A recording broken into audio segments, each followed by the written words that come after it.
एक सखी थी, उसका नाम था माधवी। कथा कुछ इस प्रकार है, जरा सुनिएगा। संयोग से इनका विवाह वृंदावन में हुआ था और जिस लड़के से विवाह हुआ था वो भगवान श्री कृष्ण के ग्वाल वालों में ही एक लड़का था, नाम था सुंदर।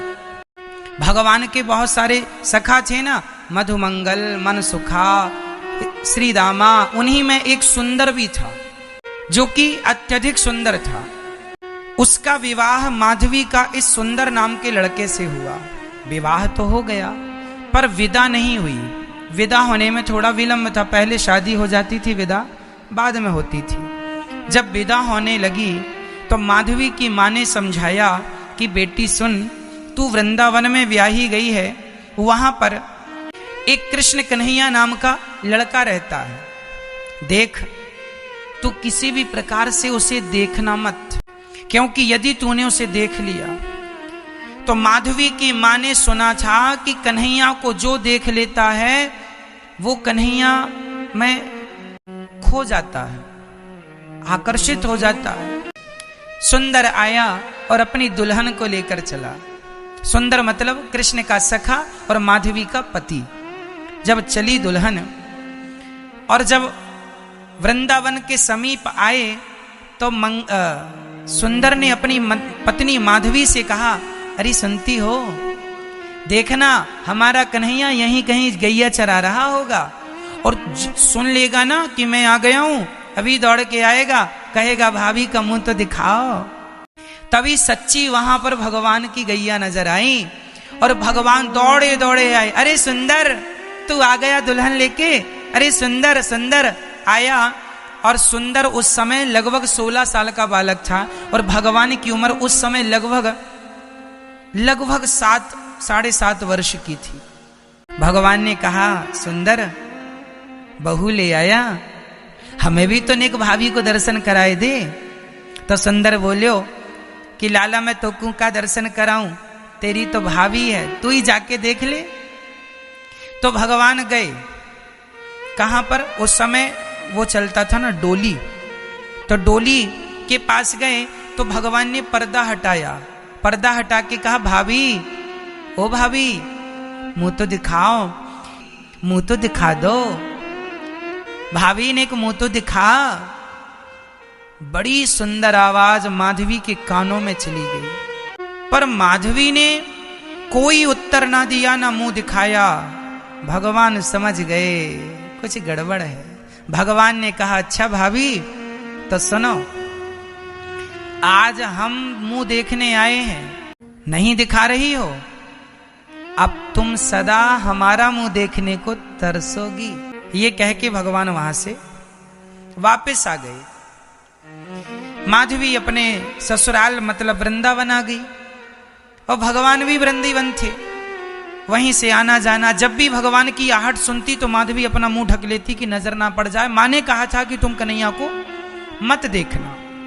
जब भी सुंदर अपने कन्हैया की बातें करे तो माधवी इग्नोर कर देती, कोई बात ना सुनती। सुंदर को भी लगा मेरी पत्नी कैसी है, श्याम सुंदर की बातें तो ना करती है ना सुनती है, कोई बात नहीं। अच्छा, माधवी बड़ी सुंदर थी। तो एक दिन माधवी की सास माधवी को लेके नंद भवन गई और यशोदा माता के पास लेके गई। माँ आशीर्वाद दो, बहू आई है। माधवी बैठी थी तभी भगवान आ गए और भगवान ने कहा, माँ बड़ी भूख लगी है, कुछ खाने को दो। माँ ने कहा, अच्छा लाला खाने को देती हूँ, तू बैठ। तभी भगवान ने कहा, मैया ये घर में बहू आई है, किसकी बहू है? माँ ने कहा, बेटा सुंदर की बहू है। भगवान समझ गए सुंदर की बहू तो वही है।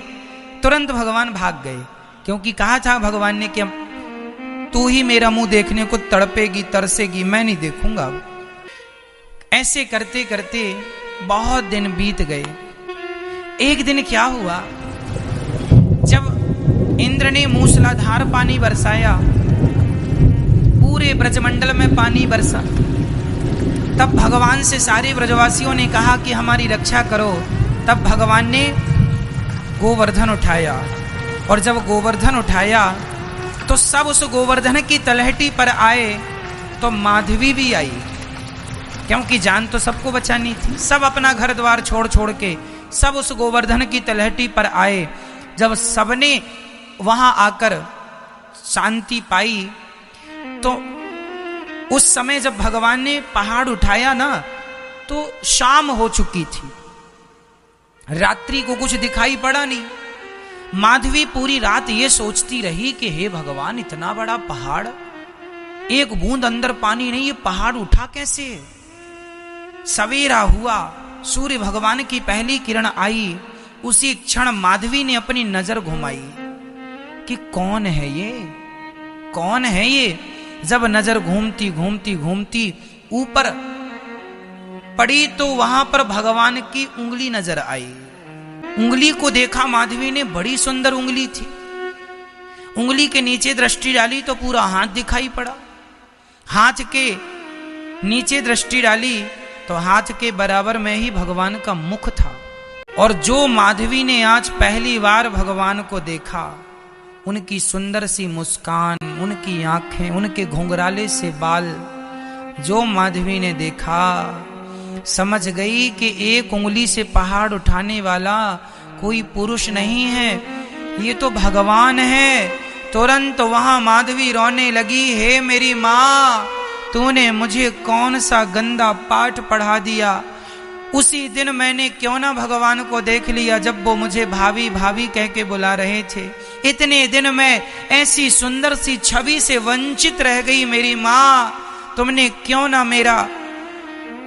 क्यों इतना बड़ा अपराध किया है। वो रोने लगी और भगवान श्री कृष्ण के चरणों पर जब दृष्टि डाली, उन चरणों में डूब गई। हे श्याम सुंदर, मुझे माफ कर दो। मन ही मन वो भगवान को देखने लगी, आंसू बहाने लगी। और देखते देखते एक भगवान थे जो 7 दिनों तक ना कुछ खाए ना कुछ पिए, बस खड़े रहे। और दूसरी माधवी थी जो कि अपने अपराध का प्रायश्चित करती रही कि इतने दिन तक मैंने इतनी सुंदर छवि क्यों ना देखी, ये तो भगवान है।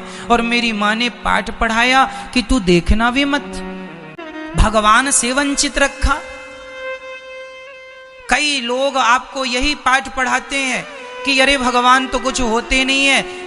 माधवी की माँ ने जैसे उल्टा पाठ पढ़ा दिया माँ को, ऐसे भी आज समाज में कई लोग भगवान से दूर करने के पाठ पढ़ा देते हैं, जिससे आपको लगता है कि भगवान से दूर रहना चाहिए। अरे भगवान की नजरों से नजरें मिल गईं।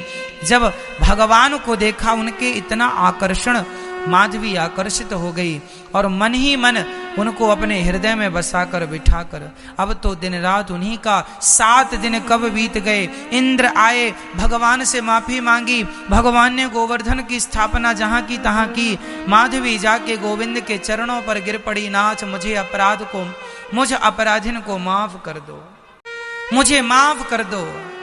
भगवान ने कुछ ना कहा। जब हम बोल रहे थे तब तुमने भी कुछ नहीं कहा, अब तुम बोल रही हो तो हम क्या कहें। पर भगवान तो दयालु हैं। अंत में भगवान ने माधवी को उठाया और मुस्कुराते हुए कहा, अरे भाभी क्यों रो रही हो, प्रभु मुझे अब स्वीकार कर लीजिए, मुझे त्यागिए मत। भगवान ने कहा, कोई बात नहीं, अपराध हो गया है, कोई बात नहीं, अब तुमने स्वीकार कर लिया, हमें कोई द्वेष नहीं है तुमसे। हम तो सबकी तरह तुम्हें रखे हैं, जैसी सब पर कृपा भगवान की ऐसी तुम पर होगी। भगवान ने कहा, मैं तुम्हें माफ तो कर दूंगा पर अपनी किसी भी लीला में अब तुम्हें सम्मिलित नहीं करूंगा। भगवान ने कहा, मैं तुम्हें माफ तो कर दूंगा पर अपनी किसी भी लीला में तुम्हें सम्मिलित नहीं करूंगा। तो इसलिए माधवी को भगवान ने ना रास में सम्मिलित किया, ना अपनी किसी लीला में सम्मिलित किया, सबसे वंचित ही रखा। और वही जब भगवान व्रज छोड़ के चले गए तो ये माधवी तो धड़ाम से गिरती। तब ब्रज की गोपियां समझाती, अरे माधवी, कृष्ण केवल तुझे छोड़कर थोड़ी गए हैं, हम सभी को तो छोड़कर गए हैं, तू इतना क्यों रोती है। माधवी ने कहा, तुम लोगों ने तो पकड़ लिया था तो छोड़ कर गए, हमने तो पकड़ा ही नहीं था और हमें छोड़कर चले गए, इसलिए हमारा दुख तुम्हारे दुख से कहीं ज्यादा है।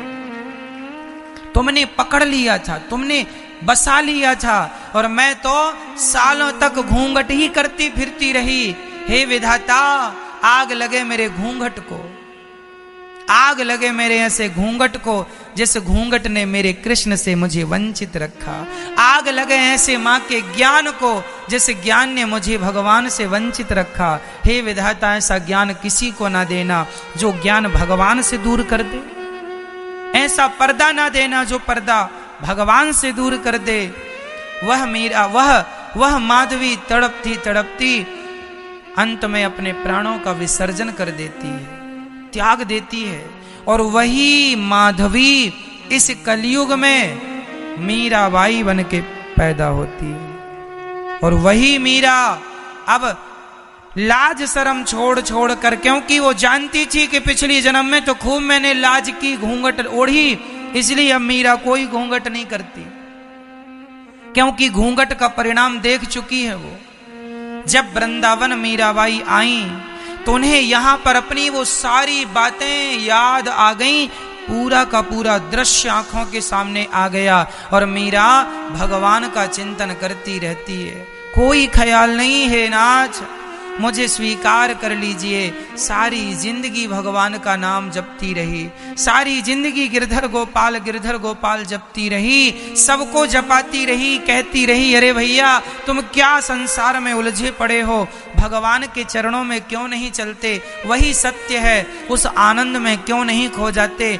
चल पड़ी मीराबाई और द्वारिका पहुंच गई और अंत में भगवान का इतना स्मरण किया, इतना नाम जपा मीरा ने कि द्वारिकाधीश ने कहा पिछले जन्म में तुम्हें हमने स्वीकार नहीं किया, इस जन्म में स्वीकार करते हैं, क्योंकि तुमने हमारी भक्ति करके अपने आप को पवित्र कर लिया है। और वही भगवान द्वारिकाधीश अपना मुंह खोलते हैं और पूरी की पूरी मीरा भगवान के मुखमंडल में समा जाती है, मुख में समा जाती है। एक दिन भगवान श्री कृष्ण जब नामकरण हो गया, भगवान बड़े हुए, घुटनों के बल चलने लगे, मक्खन चुराने लगे, घर में चोरी करने लगे, मैया की गोद में बैठने लगे, मैया से कहने लगे माँ मोकू भोजन मक्खन खवाए दे, मैया मक्खन खवाए भी लगी। मैया श्रृंगार करती, कन्हैया के बालों को कंघी करती और सारे बालों का एक जूड़ा बना के यहाँ पे बीच में यहाँ पे बांध देती और उसमें एक मोर पंख लगा देती और बढ़िया गले में सुंदर सुंदर मोतियों की माला, यहाँ बाजू में माला, यहाँ माला और यहाँ सोने के सोनिया मणि और बढ़िया यहाँ बढ़िया कमर में करधन बांध देती और पाँव में पायल बांध देती। छम छम छम छम कन्हैया चलते, जब चलते तो मैया यशोदा मोहित हो जाती, मेरे कन्हैया को लाला को काहू की नजर ना लग जाए, ऐसे नजर ही उतारती रहती। भगवान बड़े सुंदर जो थे, वो भगवान की सुंदरता का क्या कहें हम। भगवान थोड़ा बड़े हुए, एक दिन भगवान सारे ब्रजवासियों को इकट्ठा करके सखियों के घर मक्खन चुराने गए। सारी गोपियां शिकायत करने आई, मैया मैया मैया का है गो, वो मैया तेरू लाला बिगड़ गयो। काहे बिगड़ गयो? वो मैया वो तो मटकी तोड़े मक्खन खावे। अच्छा मटकी तोड़े मक्खन का, हाँ अच्छा क्या करे? बोले वत्सान मुंचन क्वचित समय, आज तेरे लाला ने हमारे बछड़ों को खूंटे से खोला, सारा दूध बछड़ों ने पी लिया। अरे मैया ने कहा दूध पी लिया तो तुम जाके गैया दोह लो। अरे कैसे दोह लें, ऐसे समय में खोला जब गैया दोहने का समय नहीं था। 4 बजे गैया दोहती हैं, 2 बजे खोल दिया, सारा दूध पी लिया बछड़ों ने। मैया बोली कन्हैया, कन्हैया दौड़े, मैया का है गो मैया, ओ लाला तैने आज इनके बछड़े खोल दिए। कन्हैया बोले मैया ये बछड़े मैंने ना खोले, इनके खूंटी पुराने हो गए। ये सखियां बछड़ों को दूध पिलाती नहीं है, सारा दूध दोह करके और बेच देती हैं, तो बछड़े भूखे रह जाते हैं, कम से कम 1 आध दिन तो पेट भरे उनका। अच्छा क्यों सखियो तुमने दूध नहीं पिलाया? पिलाती हैं। एक सखी बोली मैया सुनो, मैया बोली जरा डांट दिया करो, गलती करे छोरा तुम्हारू ही है, डांट दियो करो। एक सखी बोली मैया हम आपको डांटती हैं ना तो हमारी तरफ देख के ही कर देता, और जब हंसता है ना इसकी हंसी में हम घायल हो जाती हैं, सारा गुस्सा शांत हो जाता है। भगवान की हंसी ही माया है, भगवान हंसते हैं ना सारा गुस्सा ठंडा हो जाता है। एक सखी बोली, कन्हैया ने कहा सखी गांव में संत आ रहे हैं, मक्खन दो। हमने मक्खन दिया तो बत्तल बिछाए के बंदरन को बिठाया और परोस तो जाए बंदरन को मक्खन कह तो जाए, तुमको पिछले जन्म में हमने खूब सेवा करवाई, या जन्म में खाओ, या जन्म में खाओ। और बंदरन को मक्खन खवावे मैया, और सारे मक्खन खाएवे के बाद मटकी सूंघ सूंघ के कहे राम राम सड़ो माखन धन राखे। सखी ने सारी मटकी तोड़ दे। एक सखी बोली, मैया बोली चौरे लाला ये सब तूने गलती की। कन्हैया बोले, मैया मेरी कछु गलती ना, ये सारी सखियां एक नंबर की चोटी हैं। मैया को लगा हो सकता है ये सखियां झूठ बोल रही हैं। तो कन्हैया मैया ने कहा, देखो सखियों, जब तक तुम हमारे लाला को रंगे हाथों नाए पकड़ोगी तब तक हम तुम सबन की बातन को भरोसा नाए करेंगे। अब सारी सखियां भगवान को रंगे हाथ पकड़ने का प्लान करने लगी। एक सखी ने मटकी के ऊपर घंटी बांध दी। अब भगवान दूसरे दिन मक्खन चुराने गए तो एक मटकी पे घंटी लटकी देखी। अब भगवान ने देखा घंटी, भगवान बोले आज का कैंसिल करो, आज कुछ मिलने वाला नहीं। भगवान जाने लगे तब घंटी ने आवाज लगाई, सरकार रुको, प्रभु जी रुको। भगवान बोले तुझे मंदिर में जगह कम पड़ रही थी कि आज मटकी पे लटकी है? घंटी बोली, सरकार मैं लटकी नहीं हूं, लटकाई गई हूं। किसने लटकाया? ये सखियों ने। क्यों लटकाया? बोले आप आएंगे, मक्खन खाएंगे, हम बजेंगी, वो पकड़ लेंगी। तो भगवान ने कहा सुनो हमारी थोड़ी मदद करो। हाँ हाँ बताओ। आज हम मक्खन खाएंगे, तुम बजना मत, तुम बजना मत, बिल्कुल नहीं घंटी बोली, सरकार हम आज बिल्कुल नहीं बजेंगे, कोशिश करेंगे अपने आप को रोकने की। अब ब्रजवासियों का गोला बनाया भगवान ने, ऊपर चढ़े, मटकी से मक्खन निकाला और लौंदा बना बना के भगवान बोले हाँ मंगल, मुंह ऊपर करो, टाइम कम है। हाँ वो ऊपर से दे मारा मक्खन का लौंदा सीधा मुंह के अंदर। हाँ दूसरा मक्खन का लौंदा निकाला। हाँ श्रीदामा मुंह ऊपर करो। श्रीदामा ने पूरा का पूरा लौंदा, सारे ब्रजवासियों का पूरा मुंह मक्खन से लिपट गया और भगवान ने सबको मक्खन खवाया। सारे ब्रजवासी एक दूसरे को पकड़े हैं, अच्छा छोड़ेंगे तो गिर जाएंगे इसलिए छोड़ते नहीं है, और ब्रजवासी एक दूसरे के गाल को चाट रहे हैं। क्यों चाट रहे हैं? क्योंकि उसके गाल में मक्खन लगा है, उसका ये चाट के खाता है, इसका ये चाट के खा लेता, और पूरा मक्खन साफ हो गया, पूरा मुंह साफ, किसी को पता ही नहीं चला इन्होंने मक्खन खाया, सब साफ हो गया। भगवान को लगा तुम सबने खा लिया, थोड़ा पकड़ के रखो हम भी खाएं। मक्खन निकाला मटकी से और कन्हैया ने ज्यों अपने मुंह पे रखा, घंटी टन टन टन टन टन टन टन टन टन टन बजने लगी। अरे भगवान बोले घंटी काहे बज गई? घंटी बोली सरकार ये सब लोग खाते हैं, दुनिया के लोग, तो मेरा बजना जरूरी नहीं होता, पर मेरे भगवान भोग लगाएं और मैं ना बजूं कैसे हो सकता है? आप खा रहे हैं मैं बज गई। भगवान बोले तेरे कारण पकड़े जाएंगे। सारे ब्रजवा घंटी बजी, सखियां आई, सारे ब्रजवासी रफू चक्कर हो गए और भगवान मटकी से लटके रह गए। भगवान मटकी से लटके रह गए। अब लटके हैं, सखियां आई, अच्छा पकड़ गया, तुझे ही पकड़ने का हमने प्लान बनाया था। सखियों से कन्हैया ने कहा नेक सखी मोकू उतार तो ले। अब सखी उतार रही है और उतार कर कहती है चोरी करते हो, चलो मैया से बताएंगे। कन्हैया कहते हैं सखी मुझको छोड़ दे, बड़ी गलती, कल से मैं ना आऊंगो। एक सखी बोली सुनो हम छोड़ देंगे, जरा हमें नाच के दिखाओ। भगवान बोले ठीक है हम नाच के दिखा रहे हैं। तो नाच के अब कैसे दिखाएं? नाचो। भगवान बोले नाच रहे हैं। सखियां बोली ऐसे नहीं, एक हाथ सिर पे दूसरा कमर में रख के नाचो। अब भगवान नाच रहे हैं, गोपियां नचा रही हैं। जगत को नचाने वाला भी नाचता है। यदि भक्त सच्चे मन से भगवान को नचाए तो भगवान भक्त के लिए नाचते हैं। बोलिए भक्त वत्सल भगवान की। आज भगवान सुंदर सा ये दर्शन हमें करा रहे हैं। एक बार भगवान ने मिट्टी खाई, मैया ने मुंह खोल के देखा तो मुंह में मिट्टी तो नहीं, संसार ब्रह्मांड नजर आया। राजा परीक्षित ने पूछा प्रभु माँ यशोदा ने ऐसा कौन सा पुण्य किया था जिस पुण्य के कारण माँ यशोदा को कृष्ण ही पुत्र रूप में प्राप्त भये? तब कहा इन्होंने अपने स्तनों का दान किया था पिछले जन्म में। माँ यशोदा पिछले जन्म में धरा नाम की स्त्री थी। धरा इनका नाम था। ये बहुत भजन करती थी भगवान का, बहुत भजन करती थी, बड़ा प्रेम था भगवान के चरणों में। एक दिन क्या हुआ कि इनके घर में कुछ साधु आए। साधुओं ने कहा बेटी बड़ी भूख लगी है, भोजन करा दो। धरा ने कहा आप स्नान कीजिए, मैं भोजन तैयार करती हूँ। उस समय घर में अन्न का दाना नहीं था। तब धरा पास के एक व्यक्ति के पास, साहूकार के पास कुछ पैसे उधार लेने चली गई।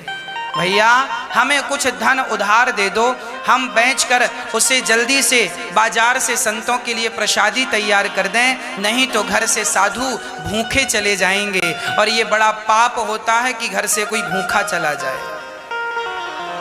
हाँ, धरा ने कहा हमें आप थोड़ा सा धन दे दीजिए। सेठ ने कहा मैं धन तो दूंगा पर बदले में तुम्हें कुछ देना पड़ेगा। धरा ने कहा मेरे पास देने के लिए कुछ भी नहीं है। सेठ ने कहा है क्या? उस सेठ की नीयत डोल गई, नीयत बिगड़ गई। धरा बड़ी सुंदर थी, उन्हें देखकर कहा तुम इतनी सुंदर हो, यदि तुम्हारी ये स्तन हमें मिल जाए तो इसके बदले हम तुम्हें बहुत सारा धन दे सकते हैं। अच्छा, फिर तुम बहुत सारे संतों का भोजन कराना। धरा बोली आप स्पष्ट कीजिए क्या कहना चाहते हैं। वो समझा रहा है कि तुम बहुत सुंदर हो और तुम हमें मिल जाओ तो हम तुम्हें धन दे देंगे। धरा बोली अच्छा मेरे स्तन तुम्हें अच्छे लग रहे हैं? हाँ। तो क्या इसके बदले तुम धन दोगे? हाँ। धरा ने कहा सौदा मंजूर है। पास में चाकू पड़ी थी, धरा ने चाकू उठाई, फिर से पूछा तुम्हें हमारे स्तन ही चाहिए ना? हाँ हाँ स्तन चाहिए। धरा ने चाकू से अपने स्तन काटने शुरू कर दिए और काट कर दोनों स्तन उसकी तराजू में रखा और कहा भैया अब मुझे जल्दी से धन दे दो ताकि संतों को भोजन करा सकूं। वो व्यक्ति जो कामासक्त हो रहा था, आज उसके बाहर का सारा अज्ञान नष्ट हुआ, दिव्य चक्षु प्रदान हुए और उसने देखा कि ये कोई साधारण स्त्री नहीं है। अब चरणों में गिर रहा है। धरा ने कहा भैया हमें थोड़ा सा धन चाहिए था, आप वो धन दीजिए। उसने धन दिया। धरा ने बाजार जाकर सामान खरीदा और संतों के लिए भोजन बनाया। संतों ने देखा धरा की साड़ी रक्त से गीली थी। संतों ने कहा देवी आपके शरीर में इतना रक्त कहाँ से, क्या चोट लग गई? संतों से कहा पहले भोजन कर लीजिए फिर मैं अपनी पूरी दास्तां सुनाऊंगी। संतों ने भोजन किया और भोजन करने के बाद पूछा अब बताओ क्या हुआ? कहा महाराज जब मेरे घर आप आए तो मेरे घर अन्न का दाना नहीं था। मैं एक व्यक्ति से पैसा मांगने गई, उस पैसे के बदले उसने मेरे से स्तन मांगे तो मैंने अपने स्तन काट कर दे दिए। वो संत तो थे ही नहीं, भगवंत ही परीक्षा के रूप में आए थे और आज भगवंत ही प्रकट हो गए। धरा आपने हमारे भोजन के लिए अपने स्तनों का दान कर दिया, जाओ अगले जन्म में हम तुम्हारे स्तनों का पान करने तुम्हारा बेटा बनकर आएंगे। वही धरा यशोदा और वही भगवान कृष्ण बनकर आए और आज धरा का अर्थात यशोदा माँ का दूध पीते। मेरी माँ, सबसे बड़ा दान होता है अन्नदान, सबसे बड़ा सुख होता है किसी की भूख को मिटाना। इसी एकदा गृहदासीषु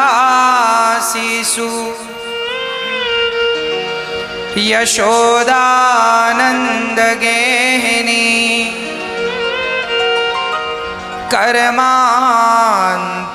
कर्मांतर्नियुक्तासु निर्मिमन्ति स्वयं दधि। एक दिन अपने लाला के लिए माँ यशोदा दही मंथन कर रही थी कि सारा मक्खन मैं कृष्ण को खवाऊंगी। कन्हैया ने कहा माँ हमें दूध पीना है। मैया ने दूध पिलाना शुरू कर दिया। अभी दूध पी रहे थे कि चूल्हे पे जो दूध था उफनने लग गया। तब श्याम सुंदर को छोड़कर मैया चूल्हे की तरफ भागी। कन्हैया ने कहा, अच्छा हमें छोड़कर और संसार के सामान्य चूल्हे के दूध की ओर बढ़ रही हो, जो चूल्हे में पकने के लिए रखा है। सारी मटकियों को भगवान ने तोड़ दिया, इसलिए क्योंकि मां यशोदा की आसक्ति मटकियों पर थी। भगवान तो अपने भक्त को आसक्ति से रहित करना चाहे, किसी प्रकार की आसक्ति ना रह जाए। मैया ने श्याम सुंदर को बांधना, मैया बोली पकड़ में आ, पकड़ने चली। भगवान भागे। जो जगत को काल बनकर डरा रहे हैं, आज वह भगवान मैया यशोदा से डर कर भाग रहे हैं। मैया बड़े प्रेम से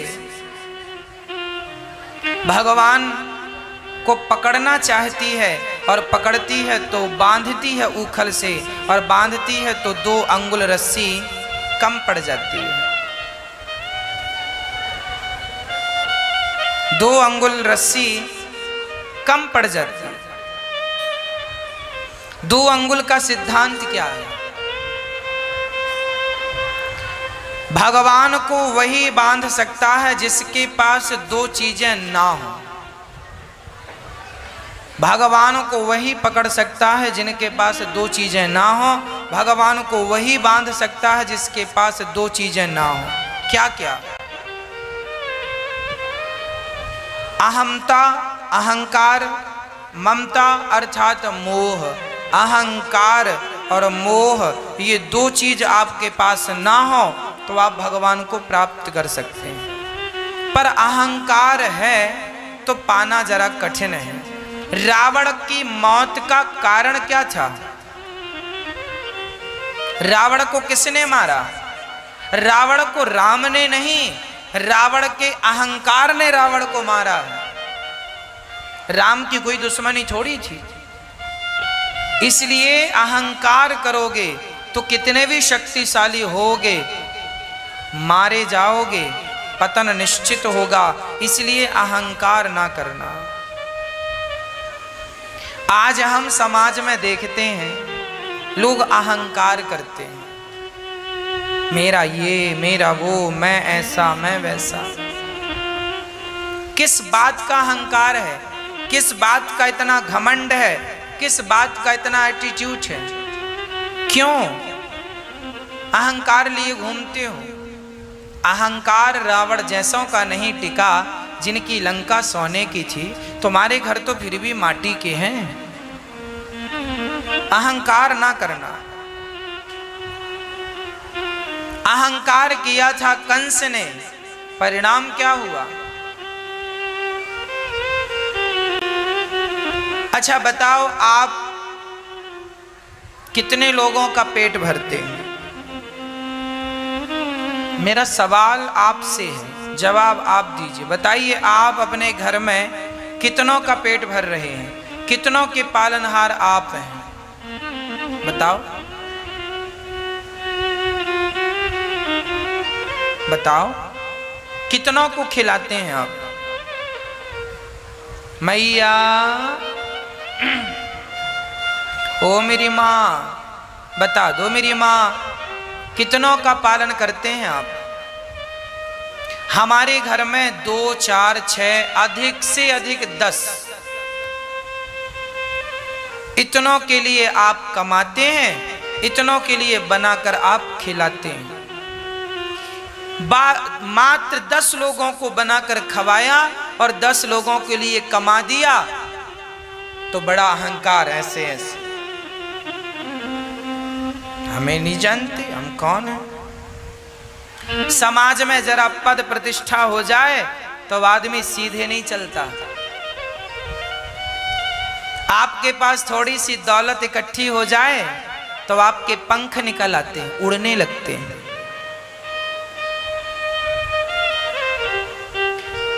जिस पड़ोसन से कल तक राम राम होती थी, आज धनवान हो गए हो तो पड़ोसन से अब राम राम करने में आपको शर्म आती। अरे हम तो इससे बड़े हो गए, हम क्यों राम राम करें, तुम करो, हमें तुम राम राम करो। ये अहंकार सबको लेकर डूबा है, तुम्हें भी लेकर डूबेगा।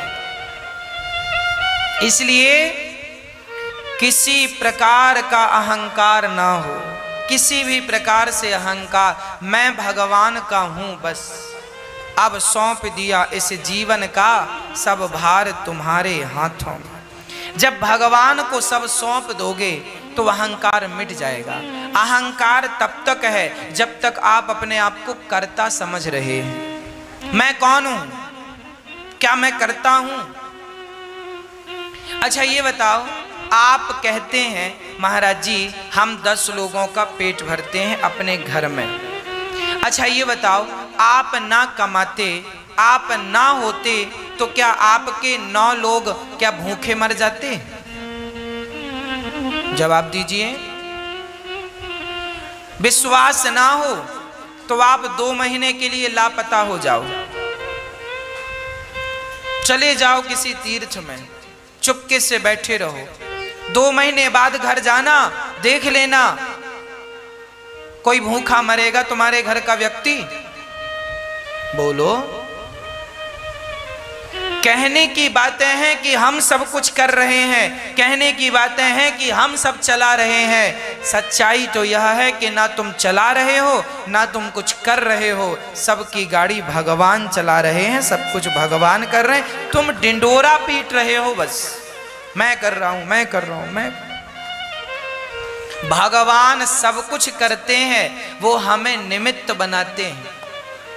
यहां 125 वृद्ध माताएं रहती हैं। अब मैं कहने लग जाऊं मैं कर रहा हूं तो मेरे जैसा मूर्ख कौन होगा? जो व्यक्ति ये कहे कि मैं कर रहा हूं वो सबसे बड़ा मूर्ख है। अरे तुम कर नहीं रहे हो, परमात्मा तुमसे करा रहा है, परमात्मा ही है वो सब कराने वाले। तुम्हारी ताकत कितनी है? अब मैं अहंकार करने लग जाऊं तो मेरे जैसा मूर्ख कोई नहीं होगा फिर। इसलिए करते हो तुम कन्हैया, मेरा नाम हो रहा है, मेरा आपकी कृपा से करते कराते भगवान। तुम्हारे बेटों का पालन पोषण कौन करता है? बोलो, कौन करता है? सबके बच्चों का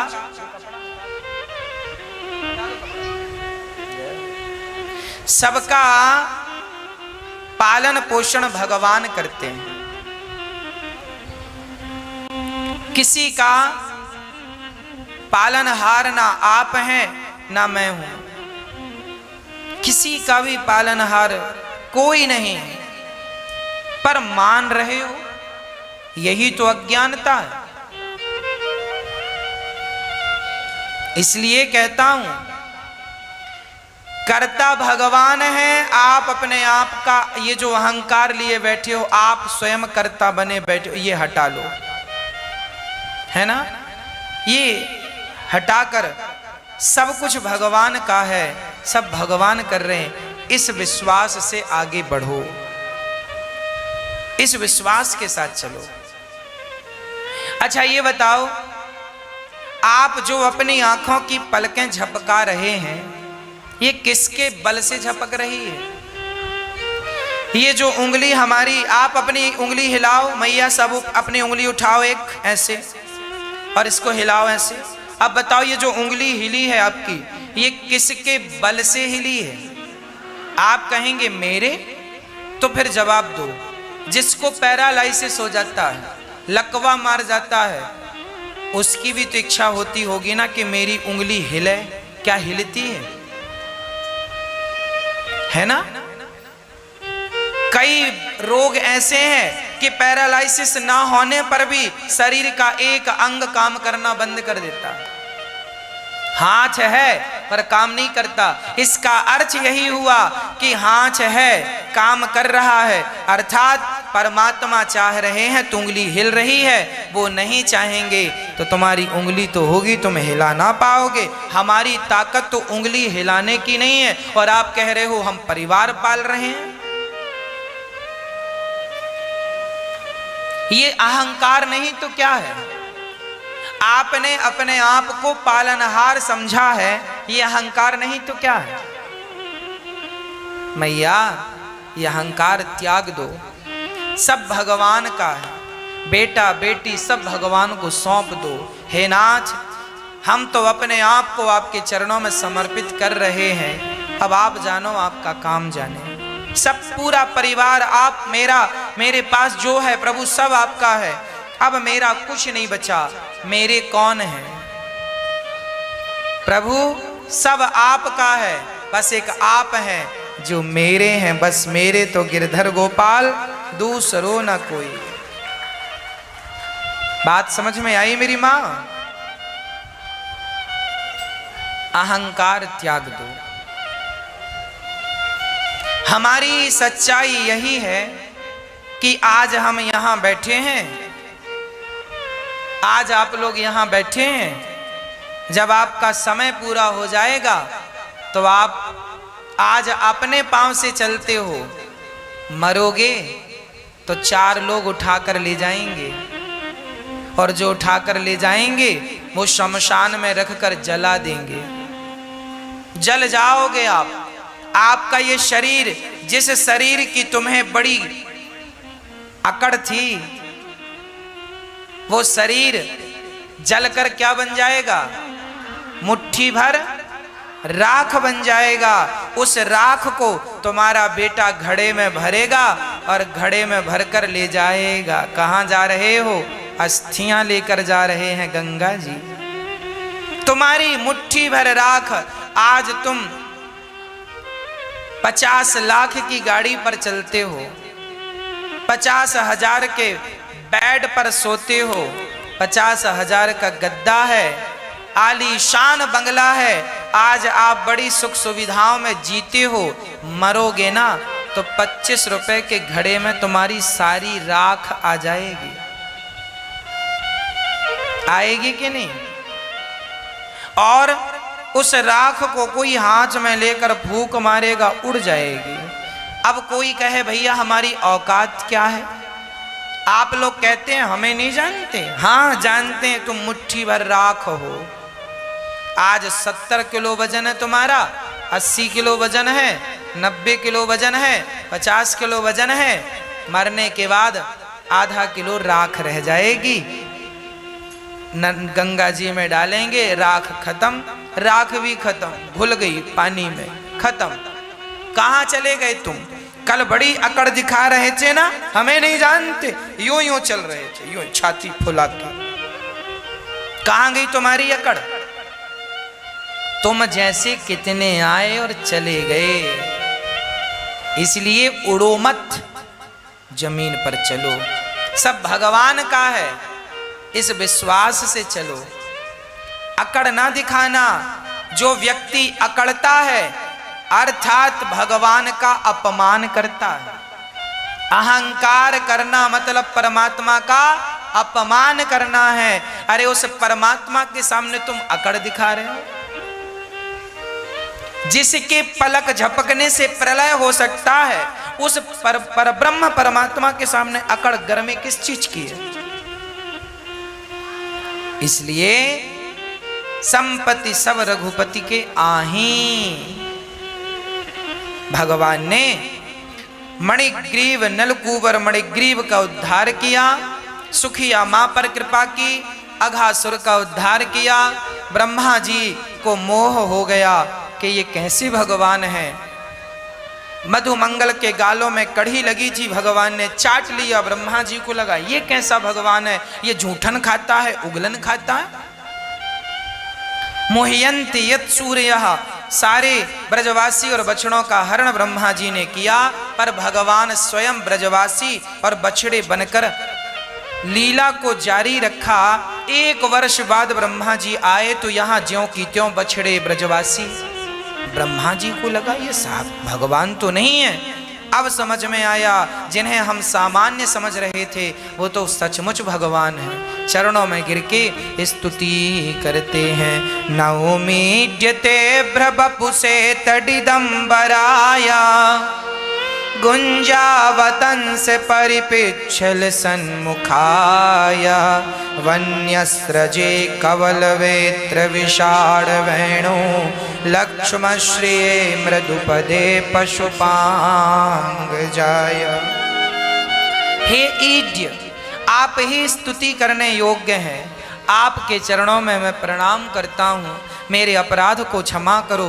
भगवान ने कहा कोई बात, कोई कुछ बोला नहीं, भगवान ने कुछ कहा नहीं। जब ब्रह्मा ने राधा रानी के संग भांडीव वन में कृष्ण का विवाह कराया, ब्रज 84 कोस में वह जगह भी आपको देखने मिलेगी जहां भगवान कृष्ण का विवाह राधा से हुआ था और ब्रह्मा जी ने यह विवाह कराया था। ये बात पुराणों में कहाँ लिखी है? गर्ग संहिता में गर्गाचार्य जी लिख रहे हैं।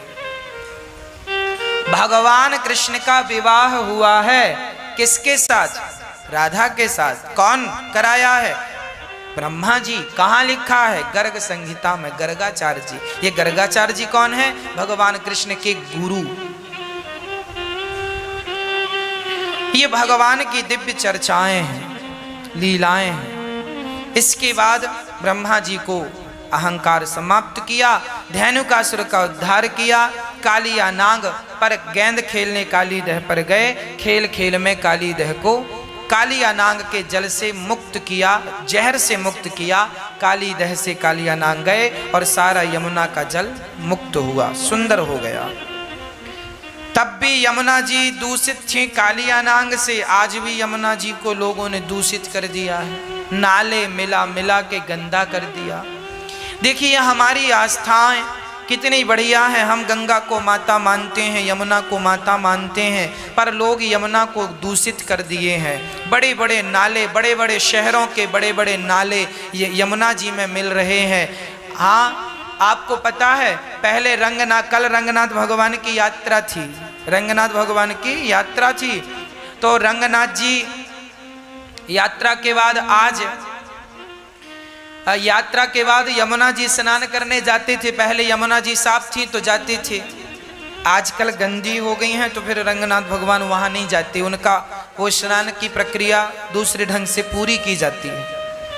मतलब नदियाँ गंदी हो गई।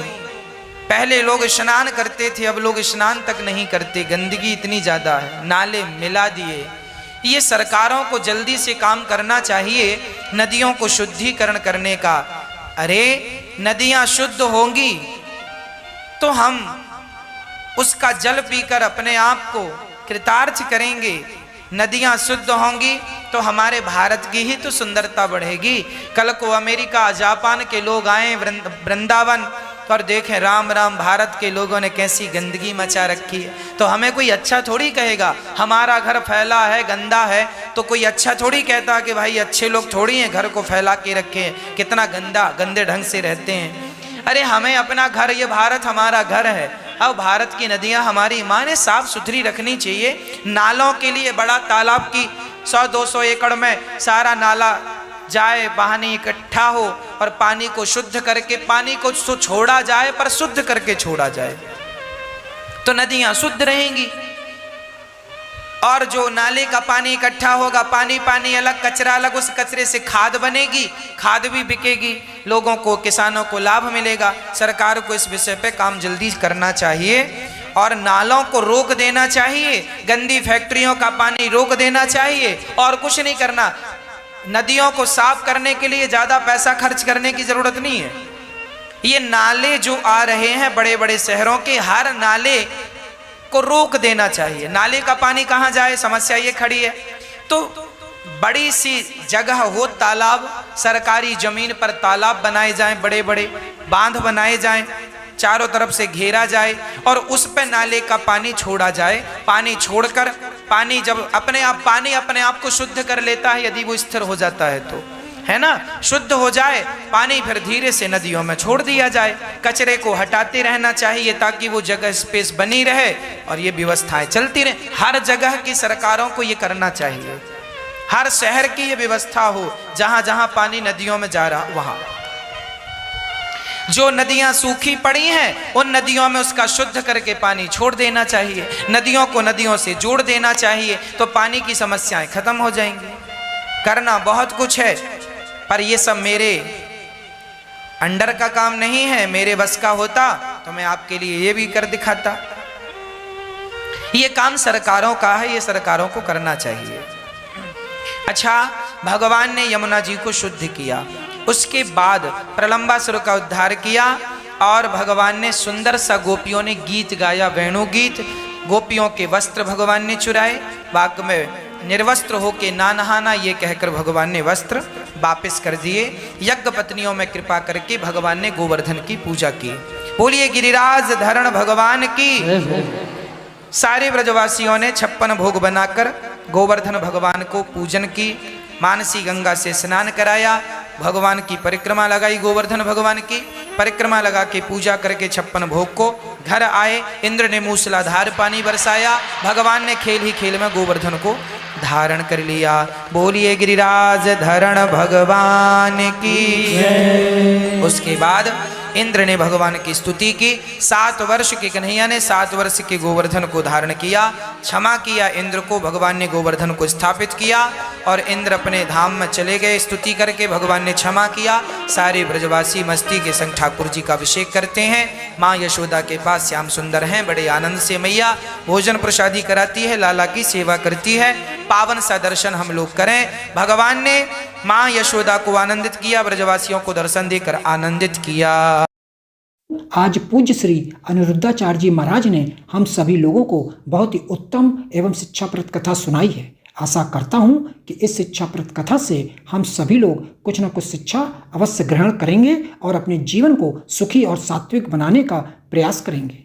मित्रों, अगर आपको यह शिक्षाप्रद कथा पसंद आई हो तो वीडियो को लाइक करें और अधिक से अधिक लोगों को शेयर भी करें, जिससे और भी लोग महाराज जी की इस शिक्षाप्रद कथा से शिक्षा लेकर अपने जीवन को सुखी बना सकें। मित्रों, अगर आपने अभी तक हमारे चैनल को सब्सक्राइब नहीं किया है तो हमारे चैनल को तुरंत सब्सक्राइब भी कर लें, जिससे आपको नोटिफिकेशन के माध्यम से महाराज जी के शिक्षाप्रद कथा तुरंत प्राप्त हो सकें। मित्रों, तो कल फिर किसी शिक्षाप्रद कथा के साथ आप लोगों के समक्ष प्रस्तुत होंगे। तब तक के लिए जय श्री राधे।